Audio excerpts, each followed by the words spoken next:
بھائیو دنیا نے چھوٹ جانا ہے، آپ کی قبروں میں نہیں جائے گی، اولاد دفن کر کے واپس آئیں گے، کبھی فاتحہ پڑھنے بھی نہیں جائیں گے، ہم تو پھر بھی کبھی نہ کبھی اپنے والدین کی قبروں پہ چلے جاتے ہیں، یہاں کوئی نہیں آئے گا تمہاری قبروں کے پہ فاتحہ پڑھنے، یاد بھی نہیں رہے گا کہ پیو دی قبر کتھے تھے، اماں دی قبر کتھے۔ لہذا اپنی زندگی کی منزل اللہ بناؤ، اللہ بناؤ، اللہ بناؤ۔ ففروا الی اللہ، اللہ کہتا ہے کمانے کے لیے چلو اور مجھے پانے کے لیے دوڑو، کمانے کے لیے سفر کرو، مجھے پانے کے لیے بھاگو۔ ففروا الی اللہ، دوڑو اللہ کی طرف۔ وسارعوا الی مغفرۃ من ربکم، مقابلہ کرو، دوڑ میں مقابلہ کرو کہ میں آگے بڑھ کے اللہ کو پاؤں گا، میں آگے بڑھ کے اللہ کی مغفرت اور جنت کو لوں گا۔ سابقوا سارعوا تنافسوا وفی ذلک فلیتنافس المتنافسون۔ میرے بھائیو زندگی کا اصل صحیح ٹریک ہے کہ اپنی آخری منزل اللہ بناؤ، پھر کچھ کھویا کچھ پایا یہ راستے کی چیزیں ہیں، ان کا یہ کوئی بڑا میٹر نہیں کرتی ہیں۔ اللہ کو کھو کر سب کچھ کھو دیا، اللہ کو پا کے سب کچھ پا لیا۔ زکریا علیہ السلام اللہ کے نبی، یحییٰ بیٹے اللہ کے نبی، ایک کے سر پہ آرا چل گیا، ایک کو ذبح کر کے لٹا کے ذبح کر دیا گیا بکرے کی طرح، لیکن کامیاب ہیں جو کہ اللہ مل گیا۔ کیسے اللہ دونوں باپ بیٹے کا قرآن میں ذکر کرتا ہے، کاف ہا یا عین صاد، ذکر رحمت ربک عبدہ زکریا اذ نادى ربہ نداء خفیا قال رب انی وہن العظم منی واشتعل الرأس شیبا ولم اکن بدعائک رب شقیا وانی خفت الموالی من ورائی وکانت امراتی عاقرا فہب لی من لدنک ولیا یرثنی ویرث من آل یعقوب واجعلہ رب رضیا۔ یہ زکریا اللہ سے بات کر رہے، یہ اللہ کو یہ بات اتنی پسند آئی کہ اللہ نے جواب دیا، یا زکریا، اے زکریا۔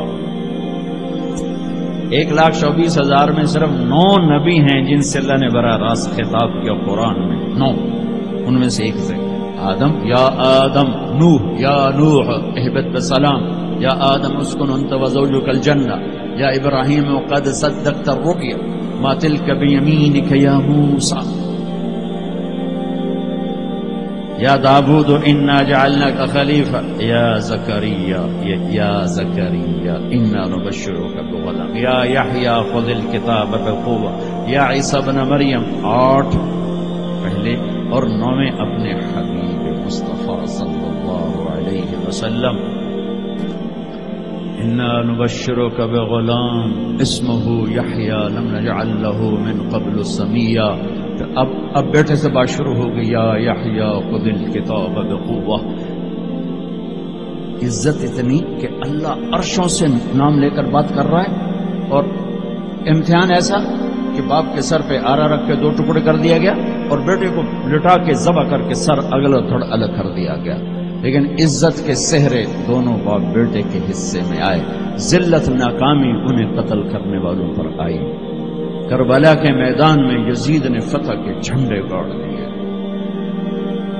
شمر اور ابن زیاد نے فتح کے جھنڈے گاڑ دیے، اور فتح کے شادیانے بجاتے ہوئے واپس گئے، اور حسین اپنی ساری آل اولاد سمیت ذبح ہو گئے۔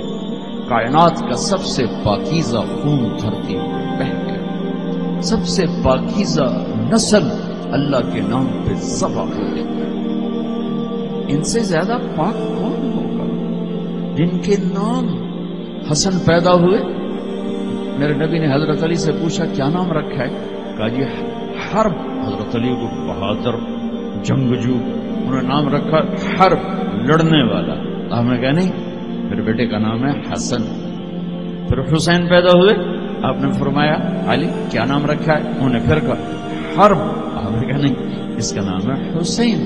پھر فرمایا یہ 2 نام اللہ نے آج تک میرے بچوں کے لیے سنبھال کے رکھے تھے، آدم کی نسل میں کسی کو یہ نام نہیں ملے، سب سے پہلے میرے بچوں کو یہ نام دیے گئے ہیں۔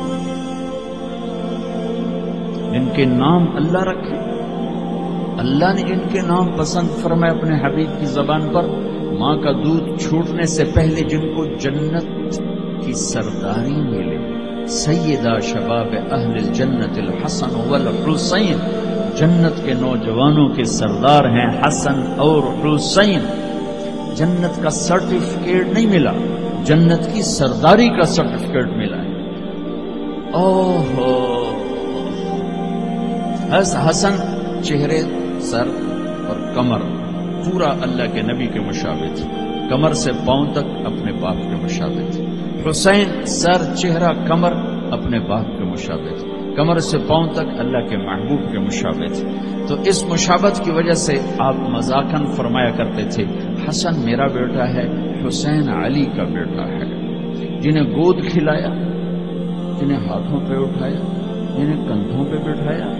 عرب میں عیب تھا بچہ اٹھانا، عرب بچے کو اٹھانا عیب سمجھتے تھے، گھر کے اندر بھی نہیں اٹھاتے تھے، گھر سے باہر تو جانا ناممکن تھا کسی عرب سردار کے لیے، اور دو جہان کے سردار بچوں کو یہاں نہیں اٹھائے، یہاں اٹھانا میں کوئی معقول نظر آتا ہے، دونوں ہاتھوں میں اٹھایا۔ میرے نبی باہر نکلے تو حسن کو اس کندھے پہ بٹھایا تھا، حسین کو اس کندھے پہ بٹھایا، کندھوں پہ بٹھا کے باہر۔